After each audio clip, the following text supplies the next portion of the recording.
5 more minutes. Let's have Jai Ram. Girivardhari.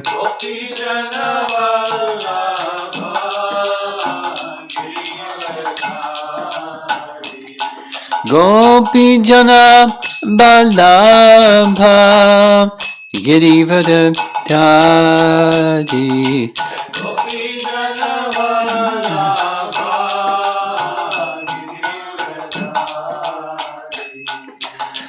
Jasodanandana Brajajanaranjana.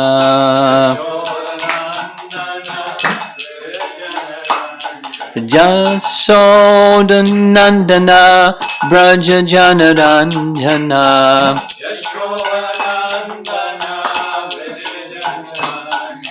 Jamuna Tiravana Chadi.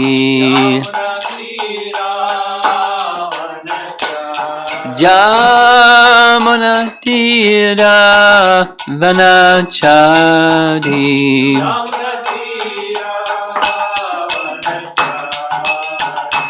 Jaya Radha Madhava Kunja Bihari.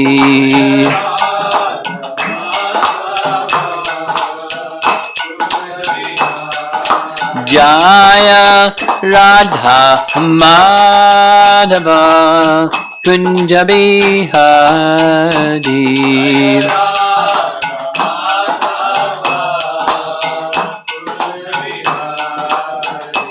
Gopi Jana Vallabha Girivardhari.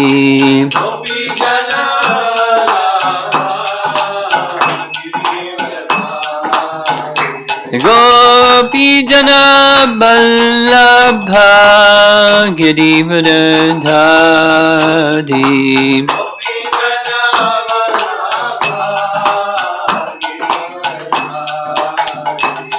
Jasodanandana Brajajanaranjana. Jasodanandana Brajajanaranjana.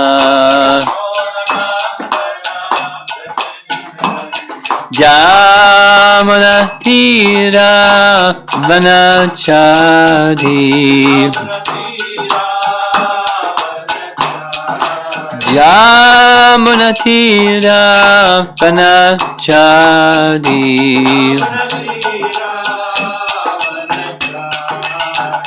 Jaya Radha Madhava Kunja Bihari.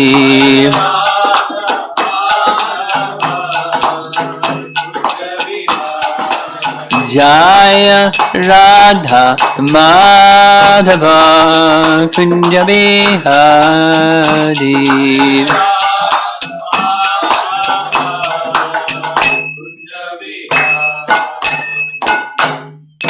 Jayom Vishnupad Paramahansa Parivajagacharya Ashtatarasata Srimad His Divine Grace Sri Bhaktivedanta Swami Srila Prabhupada Ki Ananta Koti Vaishnavrinda Ki Gaur Premanandi.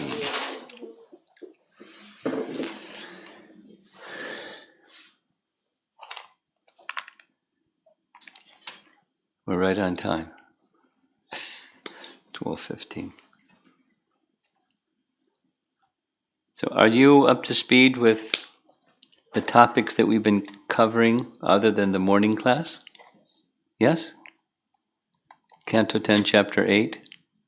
Yes? I'm looking at your mother and she's... Yeah. Okay, okay. Okay, so...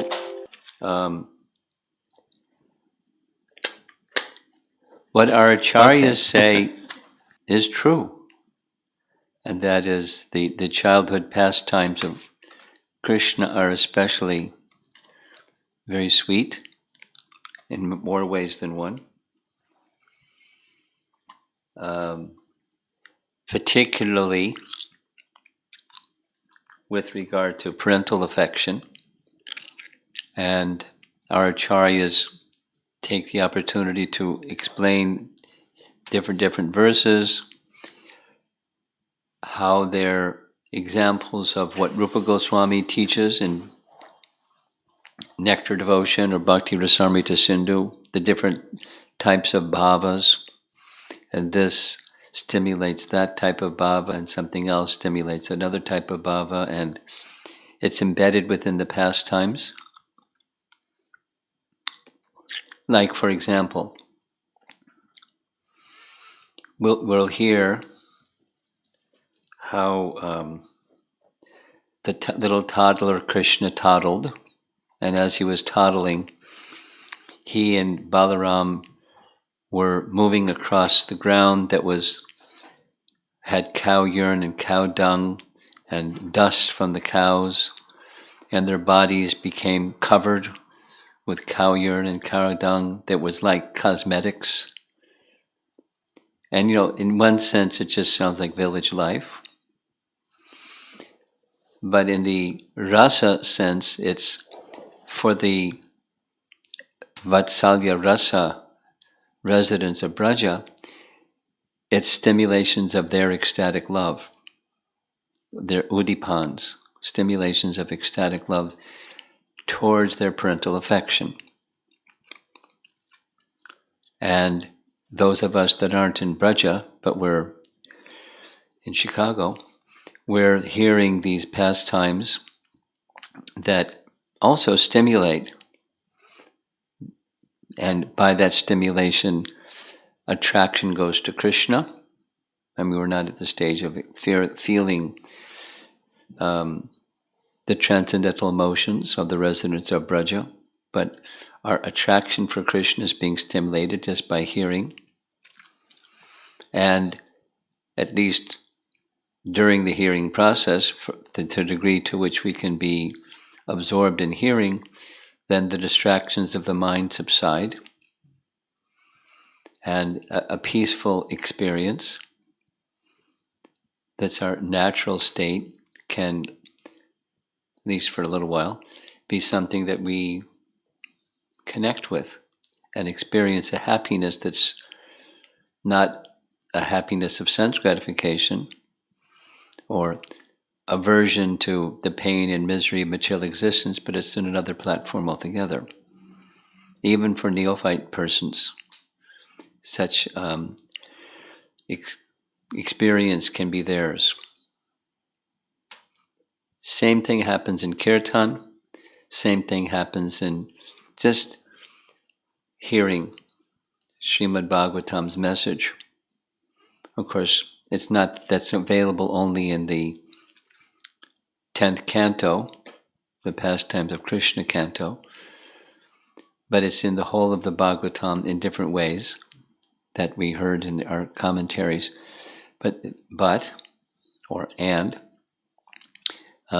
Krishna's pastimes in Vrindavan are especially special, and his childhood pastimes are especially sweet, particularly for the parental affection candidates.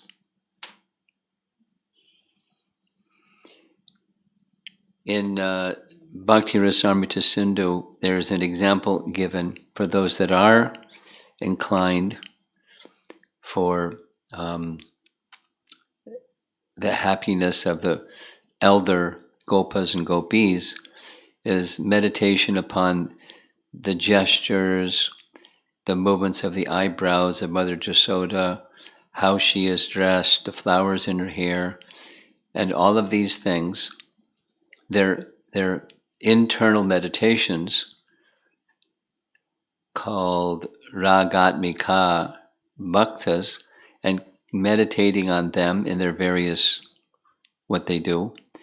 Those descriptions of the Bhagavatam are meditations, internal meditations for those that are in advanced stages of bhakti. Those that are not in advanced stages of bhakti, it's artificial to do like that, but just hearing leads to, for on our stage, leads to purification on one side and an awakening of a dormant natural attraction for Kṛṣṇa on the other side. So wherever one is on their trajectory of spiritual evolution, it's all beneficial. It's beneficial for the sinful people, it's beneficial for sadhakas, it's beneficial for spontaneous people, it's beneficial for prema bhakti people.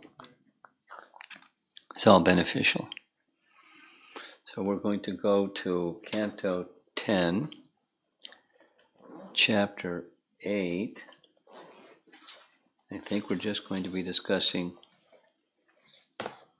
hearing and discussing one verse.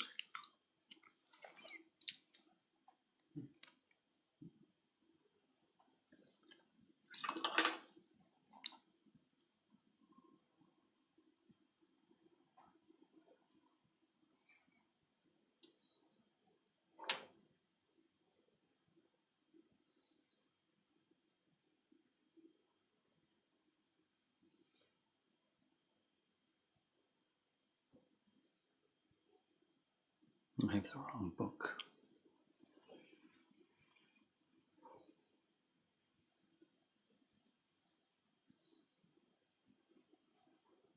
Oh, I closed it. Okay, let me go.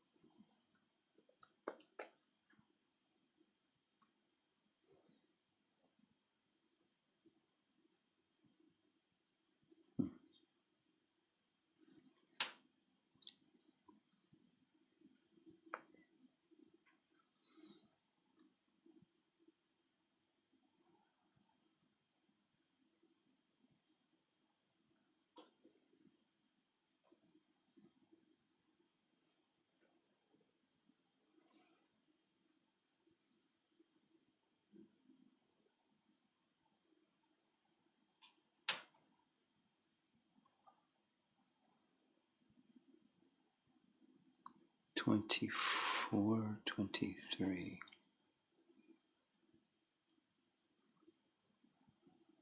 So you read the verse 24? I did? Just the translation.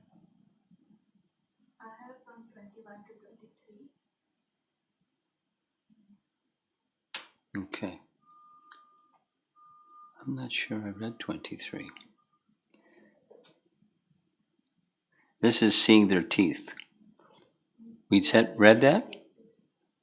Yes, the small teeth were visible. Okay. Do you remember this? The word sma means a joy or wonder, astonishment. Do you remember that one? No? Okay, so that's 23. I think it's 23.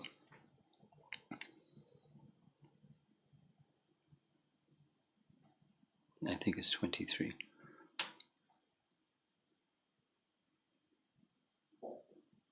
Okay, I'll read it, see if you remember it. Dressed with muddy earth mixed with cow dung and cow urine, the babies looked very beautiful. And when they went to their mothers, both Yashoda and Rohini picked them up with great affection, embraced them, and allowed them to suck the milk flowing from their breasts. While sucking the breast, the babies smiled, and their small teeth were visible. Their mothers, upon seeing those beautiful teeth, enjoyed great transcendental bliss. I didn't read that. Did I read that? I heard that. You heard that. Yeah, their small I read teeth that. were visible. Huh? I think so, yes. You think so? Okay. I don't know if it may have been part of a commentary that included it. That may be also. Yeah, I think so, because the previous one is their ankle bells jingled, and they heard others, and they followed them, and they realized it wasn't their mother and father, and so they ran back, fearful. That's what we discussed. They launched off on a commentary that included 23 and 24. Okay. So purport 23. As the mothers cared for their respective babies, by the arrangement of Yogamaya, the babies thought, here's my mother. And the mothers thought, here is my son. Because of affection, milk naturally flowed from the mother's breasts and the babies drank it. When the mothers saw small teeth coming in, they would count them and be happy. And when the babies saw their mothers allowing them to drink their breast milk, the babies also felt transcendental pleasure. As this transcendental affection continued between Rohini and Balaram and Yashoda and Kṛṣṇa, they all enjoyed transcendental bliss. Vishwanath Chakravarti Thakur writes, the two mothers would take the two children in their arms and experience bliss. So this is parental affection. The two mothers took both children as their own, and the two children took both mothers as their own. Their breasts were flowing with milk in motherly affection. The dust on their bodies became beautiful, like cosmetics, and that dust increased their beauty using the metaphor of sundare kim na sundaram. Someone who is beautiful, on someone who is beautiful, an ornament looks more beautiful. Mouth is in the singular, as each mother concentrated on the mouth of one child. They derive pleasure from seeing one or two small teeth in the innocent, smiling mouths. Jiva Goswami writes, their bodies shone, or shined, shone, with mud and cosmetics. It is said, what is not beautiful in the Sundara Kanda of Ramayana? Similarly, here it is said, what is not beautiful in the infant boys? This follows the example, quote, a lotus becomes more beautiful when covered by shaivala plants. This was the particular beauty of their infant age from that time onward. Each regarded the other's son as their own, nija, sutau, and sometimes out of affection gave the other child their breast to feed him. Out of great bliss, they looked carefully in their children's mouths and felt the greatest pleasure because of their bliss.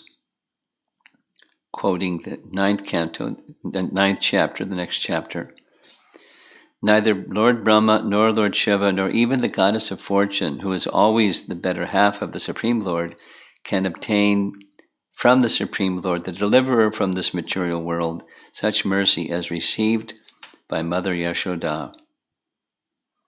And the next verse of that chapter 9, canto 10. Kṛṣṇa, the son of Mother Yashoda, is accessible to devotees engaged in spontaneous loving service, but he is not as easily accessible to mental speculators, to those striving for self-realization by severe austerities and penances, or to those who consider the body the same as the self. And it ends, sma expresses joy or wonder. It's the transcendental emotion, and it's a transcendental, it's a secondary rasa, this wonder, like astonishment, just seeing their beauty. Sanatana Goswami writes, their sons were beautiful with the mud of Vraja, which was like their cosmetics. Their actual cosmetics were covered by crawling in the mud. Nijasutau indicates their great affection for the boys. Looking intensely at their faces as they drank the milk eagerly, they derived bliss greater than the bliss of Brahman. They fed the boys, again it mentions this word sma, joy or wonder. They fed the boys with affection. Their mouths had 5 or 6 beautiful teeth seen when they smiled. And here's another commentary by Vishwanath. At the end of the day, you repeatedly show us your lotus face, covered with dark blue locks of hair and thickly powdered with dust. Thus, O hero, you arise desires in our mind. This is taken from this chapter 8. At the very end of the day, which has given us pain by long waiting, your lotus face is covered by black locks of hair hanging over your forehead, producing great beauty. This suggests the greatest natural beauty. That face is covered with dust from the cows. Dhana means wealth or many cows. Rajas also suggests the brightness of his face. Quoting this verse, this midday's verse, quote, dressed with muddy earth, mixed with cow dung and cow urine, the babies looked very beautiful. They describe him in this way to show that his cowherd dress acts as an udipan for the cowherd women. Particularly, parental affection is stimulated by the descriptions of his childhood pastimes and how he looked and how he was dressed and so on. This is the cause of their desire increasing generally, but in particular, by the end of the day gives rise to desire. And seeing his face covered by locks indicates arousal of intense desire. The meaning here is, quote, if you do not see him and enter the house, your desire will not be aroused. However, they see him continuously. As he comforts the cows, the elder gopis look at him again and again. This shows the increase of their desire. And, although being discreet, as they desire to control that desire, it becomes stronger. Desire spreads throughout their minds, for which there's no remedy. Smaran also suggests that Cupid agitates them by mere remembrance of him. Quote, you directly arouse that love. Unquote. This indicates Krishna's power. His capability is shown. Oh, Vira, oh hero, you have this power to attract us and others do not. This statement is made in anger, joking, and affection combined. This talking is another udipan of their love. They talk continually about thoughts of their love. Thinking in separation of your evening dress meant for enjoyment with us, our desire increases. Therefore, do not delay. In these 2 verses, the following is suggested, quote, you always go away without fulfilling our desires. Our minds hold affection for you and are not indifferent, not without love. That desire in our minds is inspired by you and does not arise on its own. That desire is affectionate, not rough, since our affection is innate. You arouse desire in us, and we thus think of meeting you with a desire for association.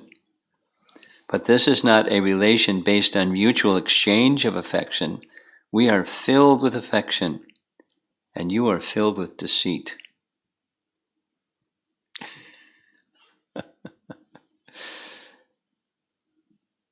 But they can't help themselves.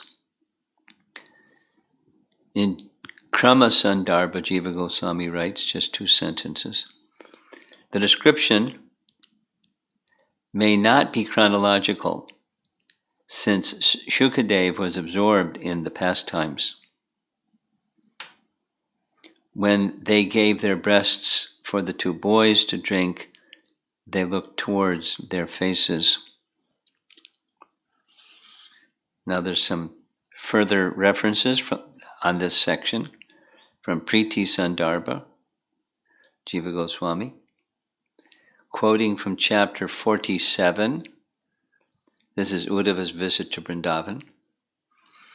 As Uddhava was about to leave, Nanda and the others approached him, Uddhava, bearing various items of worship. With tears in their eyes, they addressed him as follows with anurag. And it's right in the verse, anurag. Anurag means ecstatic love. Because Uddhava reminded them of Kṛṣṇa. Just seeing him, plus he came with the message of Kṛṣṇa, so he's in double.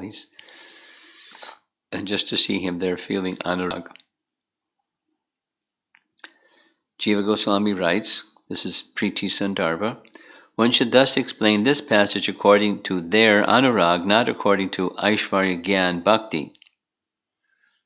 Aishvarya Gyan Bhakti. Bhakti that's mixed with knowledge of his opulences. So there are pastimes where Krishna is exhibiting opulences, and understanding his opulences are from him and so forth is one kind of knowledge, but there's no specific, and with regard to Nanda offering gifts to Uddhava when he returns, it's the feelings of Nanda and the others is anurag. It is no Aishvarya at all. It's just they're feeling affection for Krishna. It's overwhelming them. For instance, the last verses should actually mean, quote, though we will never attain the good fortune of attaining him, may we always have rati for him, and may it never disappear, unquote. And when he speaks of repeated births, this is Nanda, it is in terms of having anurag each time. Thus, there must be another meaning to the incident according to their pure vatsalya, since the word pada in the next verse of this chapter is suitable for misery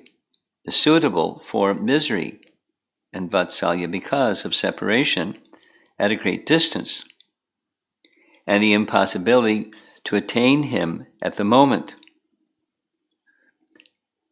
in contrast to the great reverence for him as the Lord. So lotus feet has a reverential connotation, and Nanda's not in a reverential, he's in a anurag mood. This is also seen in the Karuna rasa of Chitraketu. So the Chitraketu, you know the story, King Chitraketu had a son that died because the co-wives, the queens, poisoned him. So he is very attached to his son, but not in the anurag manner, but in the material attachment manner. So Aishvarya is not a material attachment, but it's more in the direction of material than the kind of love that Nanda had for Kṛṣṇa. That's what's being explained, and it comes again. They offer respects to him, but this is not the meaning. The real meaning is, quote, my mind is always thinking of how he, as a son, using his body, would offer respects to me. This is Nanda's affection for his beloved son. There's no Aishvarya thing going on.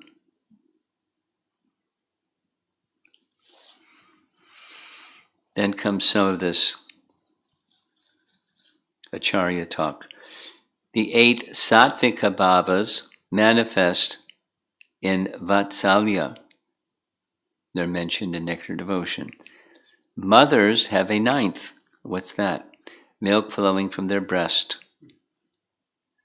The Vyabhacharis are well known, except probably to us, because what's a Vyabhachari Bhakti? These arise directly from Krishna's pastimes and from pastimes of Aishvarya, produced by his Leela Shakti. Here's an example. Impatience, taken from this chapter 8. Dear Kṛṣṇa, why are you so restless that you have eaten dirt in a solitary place? This complaint has been lodged against you by all your playmates, including your elder brother, Balaram. How is this? That's Aishvarya, impatience.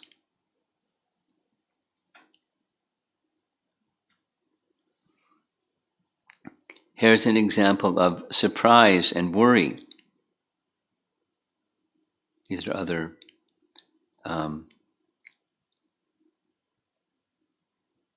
Vyabhicharis. 2 are in this chapter.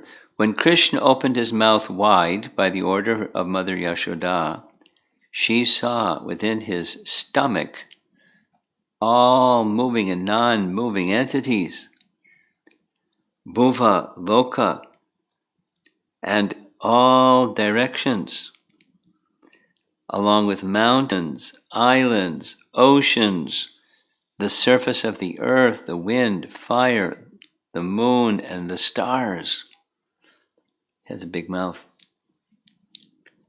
The sthai is vatsalya. So there's stimulations of the steady ecstasy, sthai bhava, and that results in vatsalya. Next verse in this chapter, text 23, we're discussing 23. The 2 mothers saw their sons, beautiful, with mud and cosmetics, in their arms, and gave them their breasts and fed them. Looking carefully at the mouths of their sucking children, they became joyful on seeing small teeth when the boys smiled softly. So stimulations for parental affection.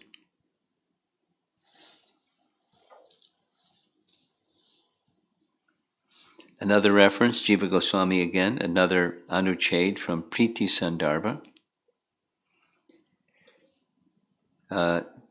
Referring again to chapter 47, this is Uddhava's visit to Vrindavan. As Uddhava was about to leave, Nanda and the others approached him bearing various items of worship. With tears in their eyes, they addressed him as follows. So now it's going to go back to those verses, but for now it's just explaining.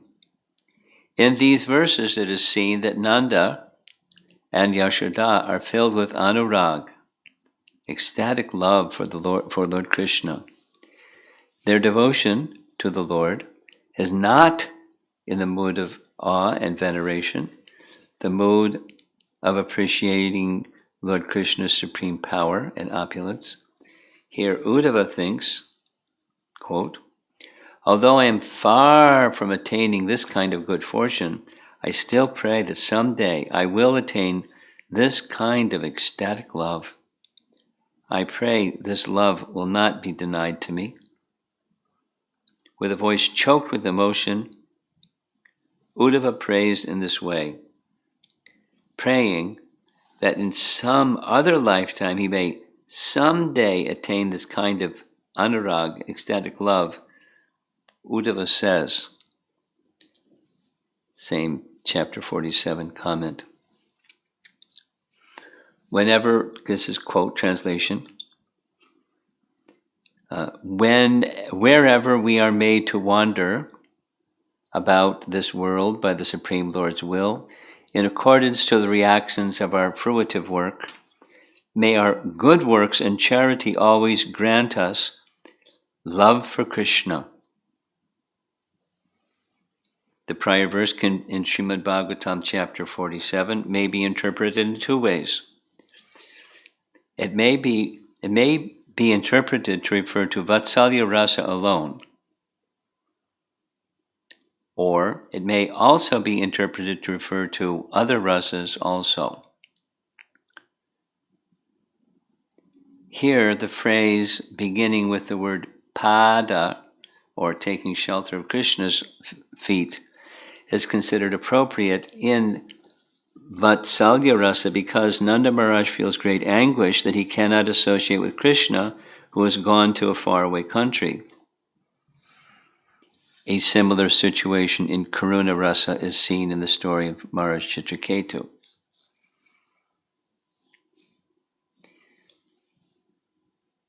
I don't understand all these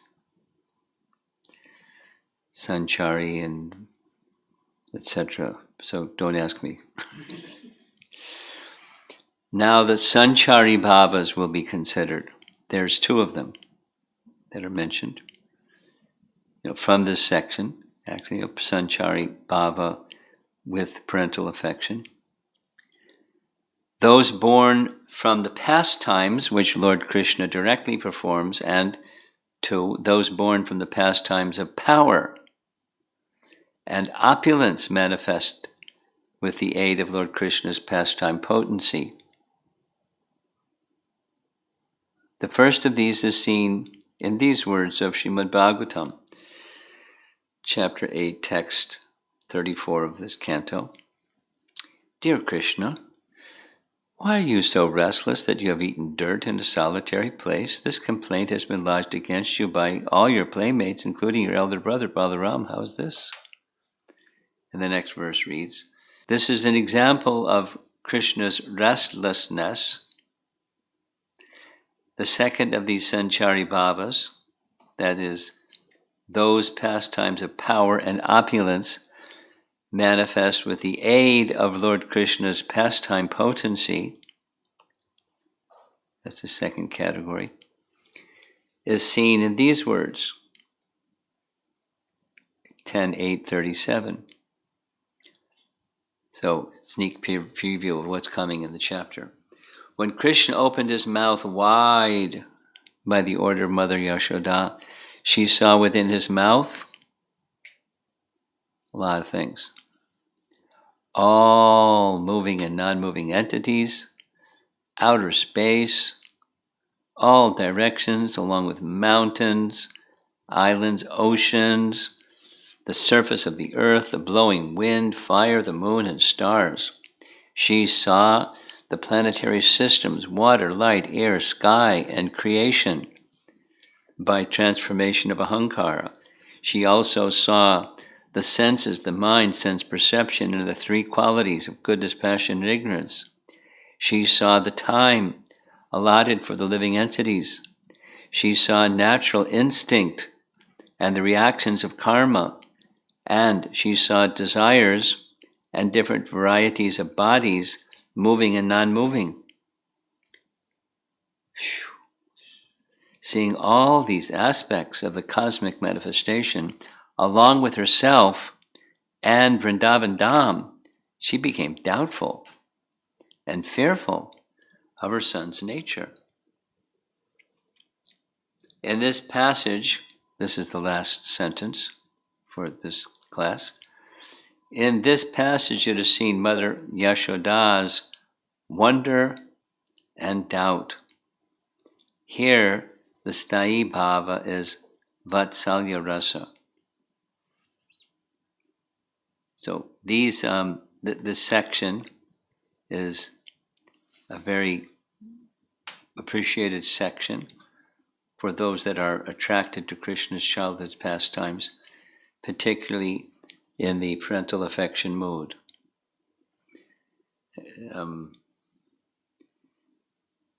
The nature, rasa is the movement. You know that example of an axle and the wheels. So the axle is the sthayi bhava, and there's something that moves the axle, turns the axle. That's the stimulations for ecstatic love. So when, by hearing, or in their case by seeing and participating, interacting with Kṛṣṇa, they couldn't help themselves. Their ecstatic love increased, and if they tried to contain or conceal those ecstatic feelings, the ecstatic feelings just became bigger and stronger.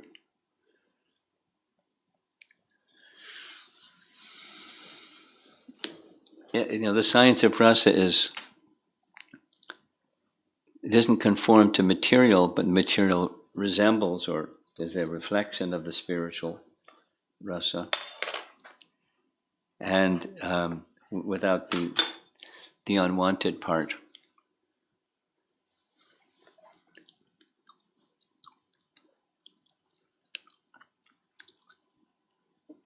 It's nice to talk about. I mean, misery of material existence is always given derogatory connotation, as well as experiencing it. And then in hearing about the pain of separation to the point of going mad, that doesn't sound very nice. It sounds like I better stay away from Kṛṣṇa because I might have to have those kinds of emotions that sound really bad. So one is stuck, and such a person then may turn to impersonal, because I don't want to have those negative feelings. But those negative feelings we heard, and hearing it again, they're not. It's an ecstasy. Now, how can a negative feeling be an ecstasy? That's double talk. It increases one's affection for Kṛṣṇa, and as increases one's affection for Kṛṣṇa increases, it's an ecstasy, because he's ecstatic by his very nature.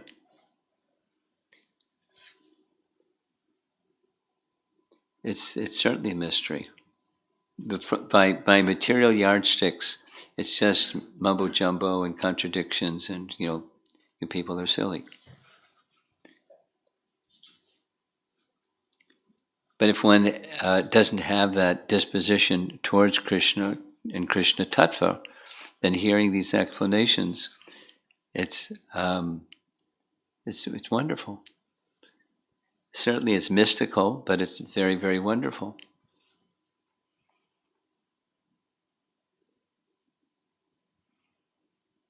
Like, for example, something that's very wonderful is when Kṛṣṇa was born in the prison house of Kamsa, he was Vasudeva Kṛṣṇa, and just in a flash he became a little baby.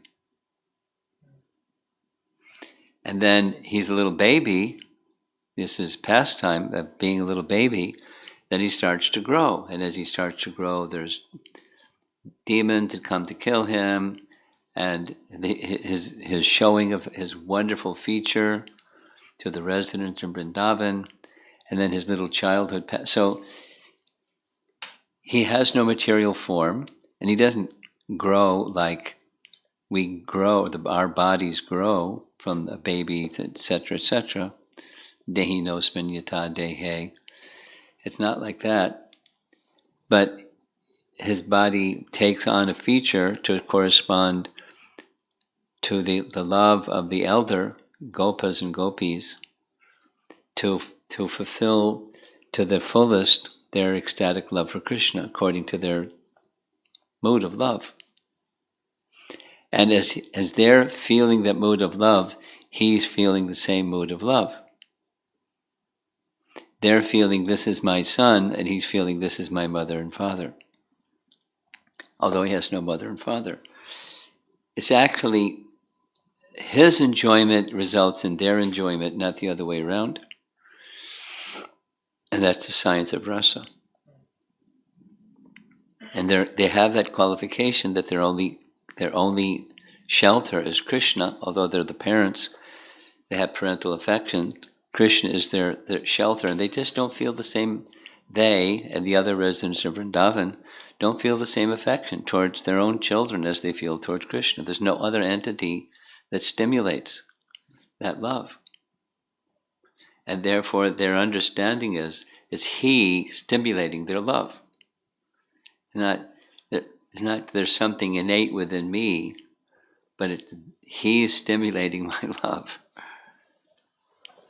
by his arrangements.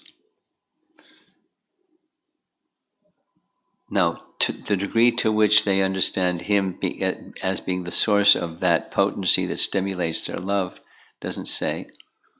But that's the notion. They can't live without him. Not like they're happiness addicts, but their feeling of love is so strong and compelling, they can't live without him for even a moment.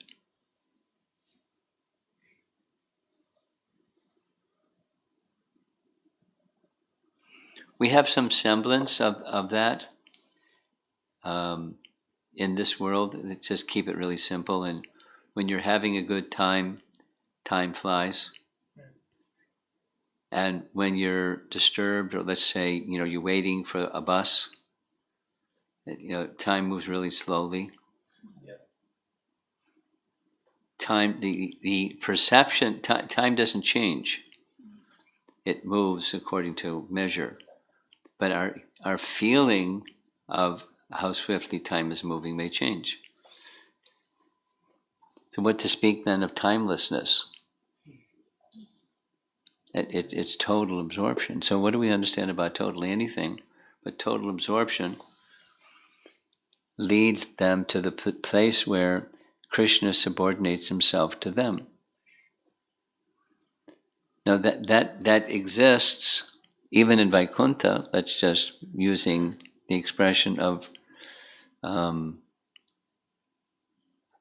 Vishnu, Shiradakshay Vishnu, Durvas Muni, where Vishnu says, I have no independence.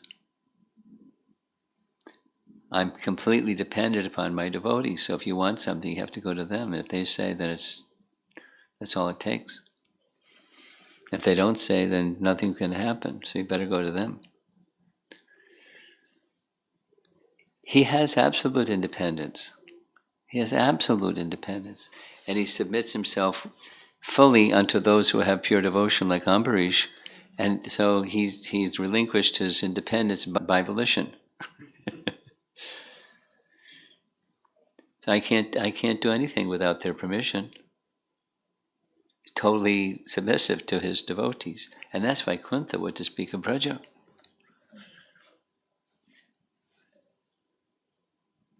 And what to speak of the residents of Braja in their regard for Krishna, in contrast to the residents of Vaikuntha and their regard for the Lord of Vaikuntha, or Maharaj Ambarish and his regard for Lord Vishnu.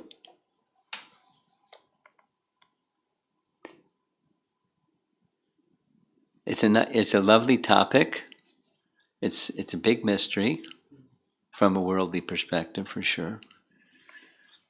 And it won't be understood by empiric reasoning. It won't be understood that way. We can get a directional, notional idea about that's about it.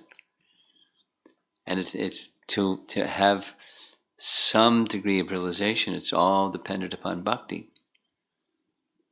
And bhakti has its dependencies.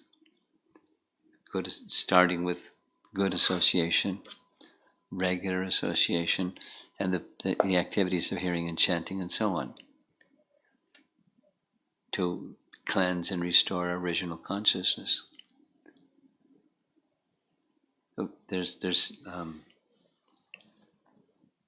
before I started this section or this system that I've been using, I didn't know how it was going to work. It's just kind of been experimental. But the section is so important. I mean, the whole of the 10th canto is so important that the meaningful commentaries by our acharyas, it just brings to life the same simple messages that we would, if we read it, it would just kind of like, that's nice, and go on to the next one.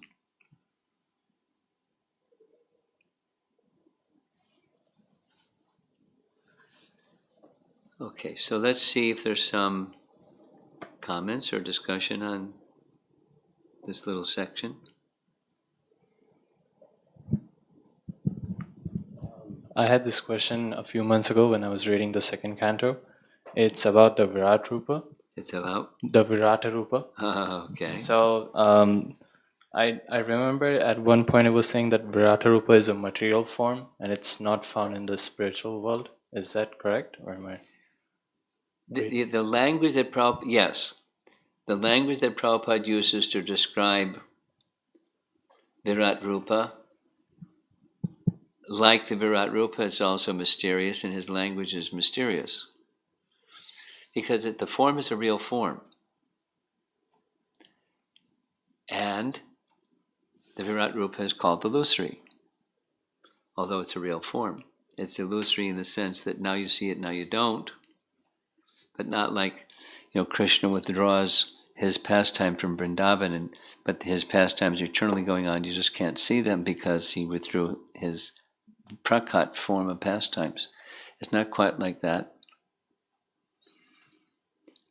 It has to do with the relationship of matter and spirit, not spirit that's manifest and spirit that's withdrawn. It's the relationship between matter and spirit, and it's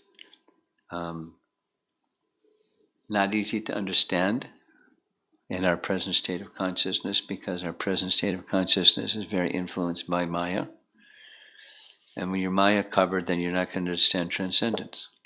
So it strikes the heart as this is contradictory. And, feelings of uncertainty and doubt and apprehension and, holding back. Well, what is it anyways? If it's material, why is it even in the Bhagavatam? If it's material, why is it the first topic that Sukadeva Goswami speaks about in Canto 2? So what does it mean that if it does say it's material, what does it mean when it says it's material? It's not disconnected from Kṛṣṇa because it's one of Krishna's forms. So what does it mean that it's material? Well, material, one way, is material in terms of asat, temporary. Now you see it, now you don't. It's temporary, but it's a real form.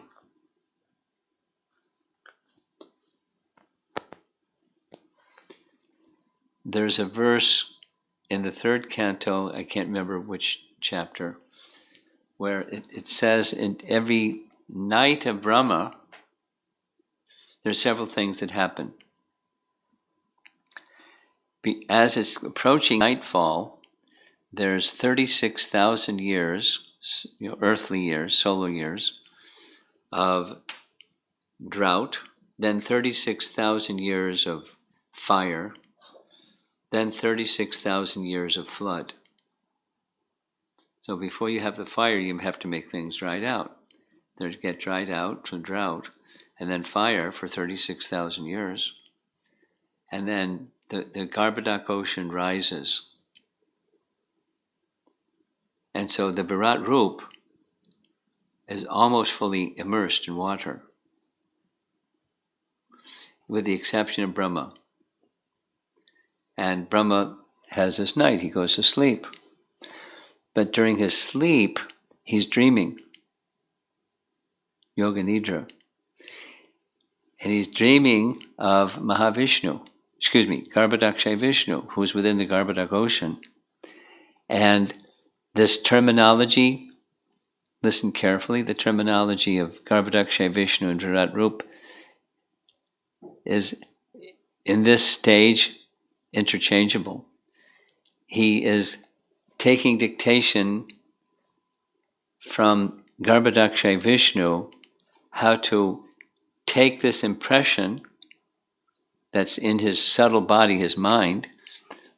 The explanation is given. It's just like when you're asleep at night, your mind may go. Your body's there, lying on the bed or whatever, but your mind may go somewhere. And then when you wake up, it comes back. Or just before you wake up, it comes back. So in his mind, Brahma's mind, there's meditation on and taking instruction from Garbhodaksha Vishnu. And this means also Virat Rup. So when the nighttime is over and the day begins, he starts his creation business again exactly according to the plan of the Virat Rup given to him during the night. He knows what to do, how to do it, etc. So it's not an imaginary form in the literal sense of you just imagine it. It's imaginary in a different sense, or material in a different sense. It's one of Krishna's forms, dealing with the creation. That's the universal form. It's not an easy subject to understand. It's not an easy subject to describe, so it's understandable. But because that comes up, what Mother Jasoda sees inside Krishna's mouth, we're going to have to go over it a bit. Yeah. A follow-up question was like, I think in the commentaries it was described that each part of the Virat Rupa represented like some loka, like Patal Lok or his name. It wasn't in this section, it's in other sections of descriptions of.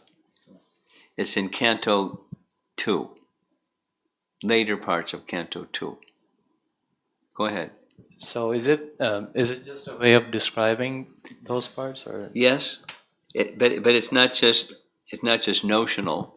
It's that's the universal form.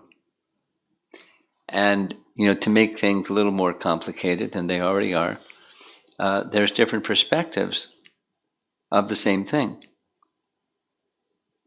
That's human. I mean, and the Bhagavatam is for humans. There's different perspectives on the same thing. So that's one of the multiple perspectives on the universal form. And what you just said is described in the Bhagavatam, and then in the next set of verses, it's another one of the pictures. The next set of verses, another one of the pictures.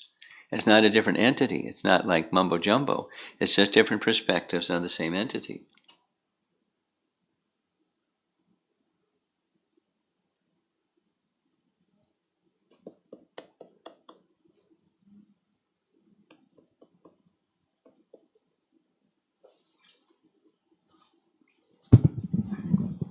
Maharaj, I have a question about the rasas, different rasas.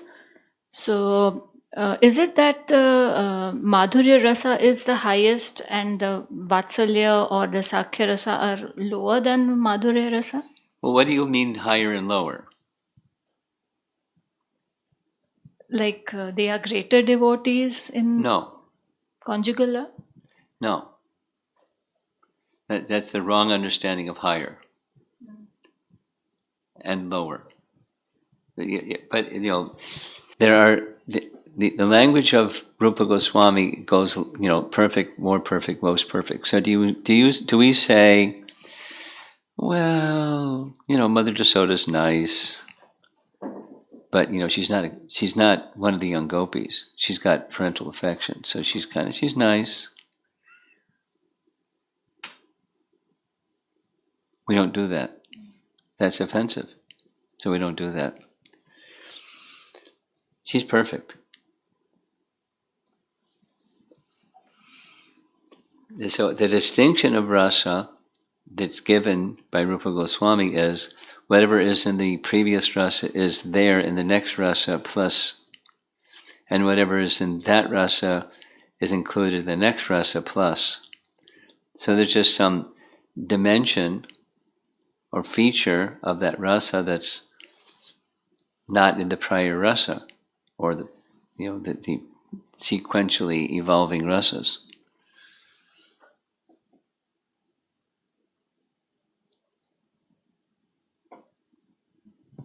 I had one more, can I ask?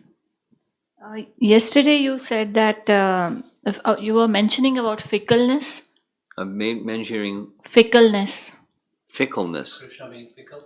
Ah, Yeah, and that that's a good quality of his pinching of the children passing urine. So I don't understand that.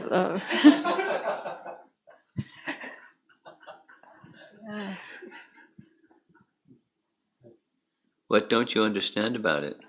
Like I understand that he didn't get what he wanted in those homes, so that is why this is how he reacted. But But I still don't understand the pinching of the children and passing urine and stool.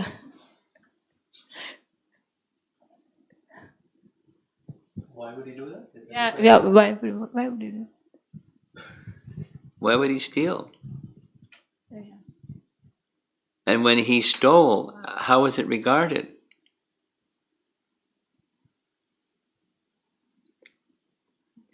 They would sometimes come to Mother Yasoda's house to complain. Your son is doing these things. And when they came to complain, it wasn't like, your neighbor is having a wild party and you call the police. Or go to your neighbor and bang on the door and, you better stop this or I'm going to call the police. Or something. It's not like that kind of complaining. It's affection. They have affection, but they're exhibiting as they would bring these concerns, they were laughing. And as they talked about it, their affection for Krishna just grew and grew, and they forgot everything and laughed. And it was jolly, including the pinching, including the stealing, including the everything. Now, those are not nice things. Passing stool and urine and pinching, but their love for Krishna. So Krishna would take it. You could say, take it to the edge, and it was still, their affection is so strong.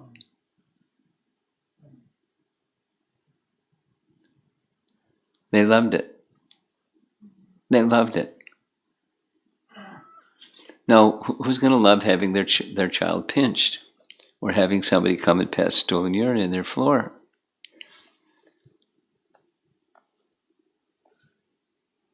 But it's, here's it. How can mothers love their children when they make messes and pass stool and urine? They have to wipe up the stool and urine, and they cry, and how can mothers love that? Mothers love that.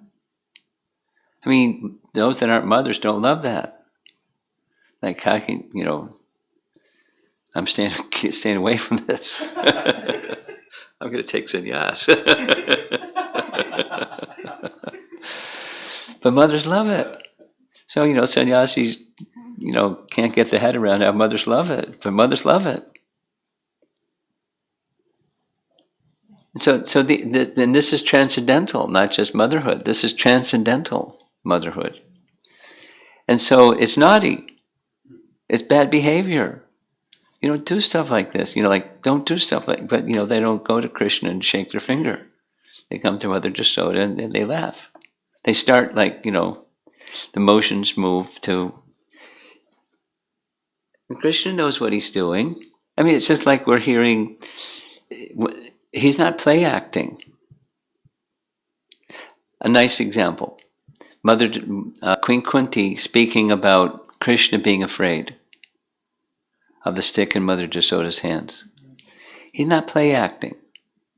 If he was play acting, it's okay, that's really easy to understand.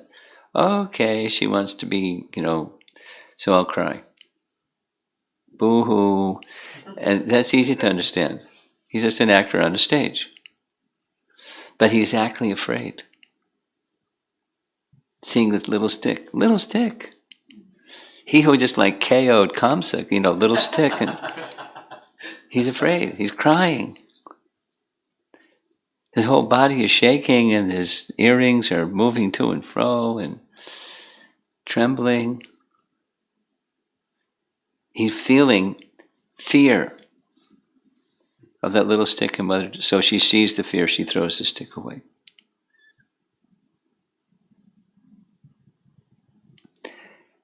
So it's not play acting. When he's seeing these mothers, Yasoda and Rohini, they're feeling and he's feeling. He's enjoying that feeling of their parental affection. He's enjoying, and he's feeling those feelings.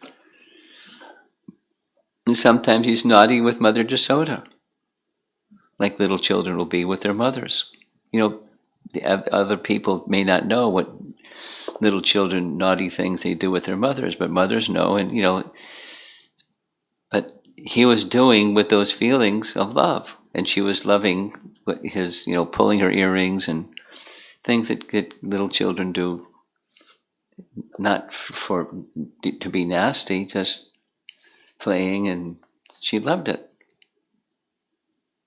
Holding the churning rod so she couldn't churn the butter, and he's got a tight grip.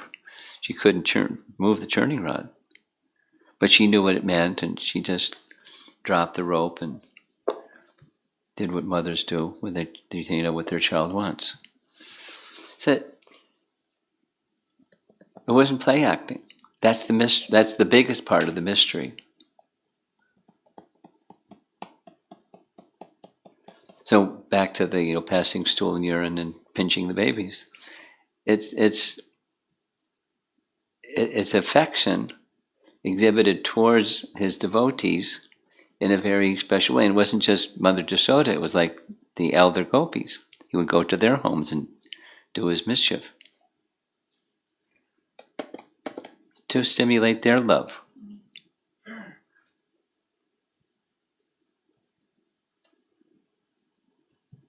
And the monkeys, and break the butter pots, and if there was nothing, that he would do some other mischief and then run away as if afraid. It's a transcendental lila.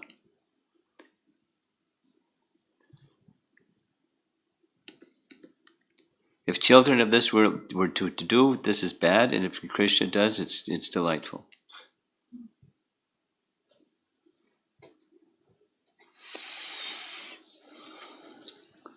Anything else?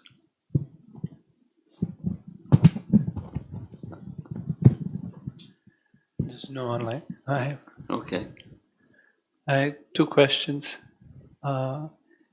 In the universal form, that description, the last part that you read, and it's from the verse, translation of the verse by Prabhupada. She saw things like three qualities of goodness, passion, and ignorance, natural instinct, time. It's hard to conceive. But what is that? Is it similar to Brahma seeing Krishna with each of those Vishnu forms and the personified three modes of nature, the personified Kala? It's very clear with what Brahma saw. It was personified. These Shaktis were personified. But that's in the spiritual dimension. Narayana with his spiritual Shaktis, they're personified. This is the material, this is the Virat Rup. So, I don't know what it means. Although I think it's not the personified Shaktis.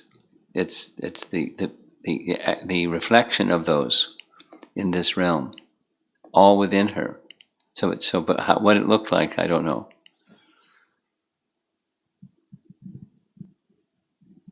And we're reading our Acharya's commentaries, and they're not saying, at least maybe when we get there it'll say, in the commentaries maybe it'll say what it looked like. What's that? What else? So this is contemplating the point about stimulation, that how Krishna does things to stimulate the love of his parents and elder gopis. So as a father, there are things that the children do that does stimulate, course, stimulates anger sometimes, but also stimulates, feelings of affection and just wanting to tap the head, whatever, that, which is material. And it's, I assume, a reflection of this spiritual aspect that we're reading about. Yes. And then my thoughts are going to, knowing that Krishna is kind and loving and merciful in our conditioned and covered state. What are some ways that Krishna is trying to stimulate our love? Is it just this hearing, offering opportunities to associate with sadhus? Well, and then it's the application of what you have heard, the application of the consciousness that's been awakened after having hearing. That is to say, for example, when you're interacting with your children, you'll see them differently. The same gesture, the same words, etc., the same food.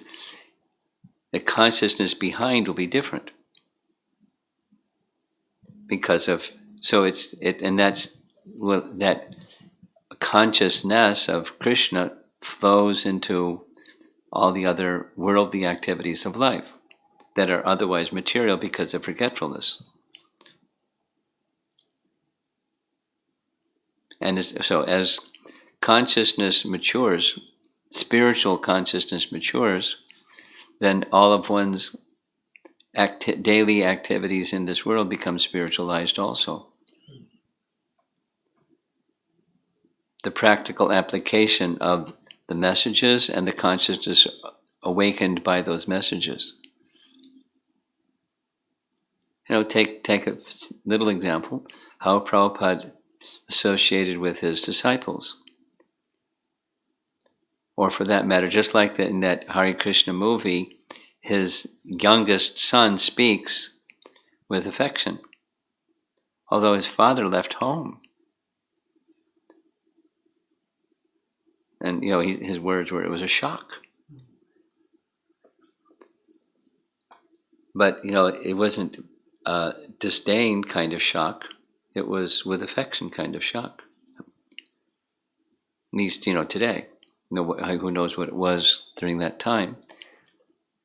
And then this little voice in the background of Prabhupada saying, take care of your mother and the family affairs.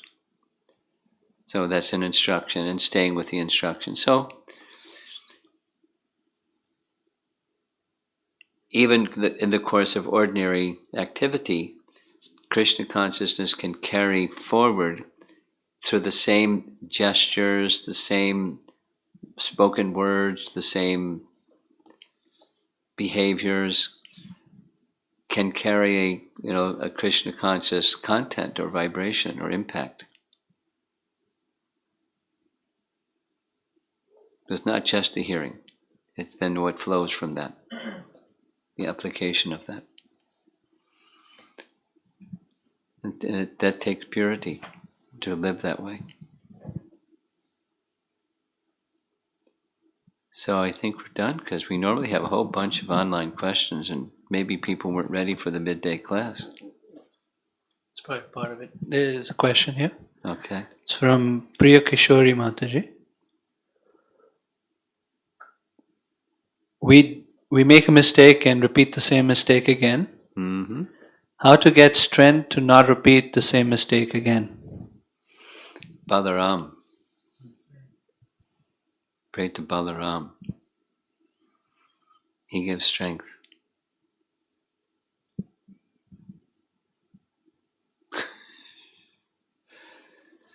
Okay. One more. Yeah. This is from Ram Sharan Prabhu. Why the universal form is not considered spiritual, though it was shown by the Lord personally to Yashoda and Arjun? It's not considered spiritual in the sense that it's temporary, although it is a spiritual form. I'll say it again. It's considered material in the sense that it's not eternally manifest, although it is Krishna's form, so therefore it's a spiritual form, but it's considered material in this sense. Now you see it, now you don't. Here's proof that it's spiritual. by meditation upon the universal form, one's consciousness becomes purified such that one can then begin to better understand and meditate upon Bhagavan feature. So it's spiritual. And we use the word material in that sense that I repeated twice.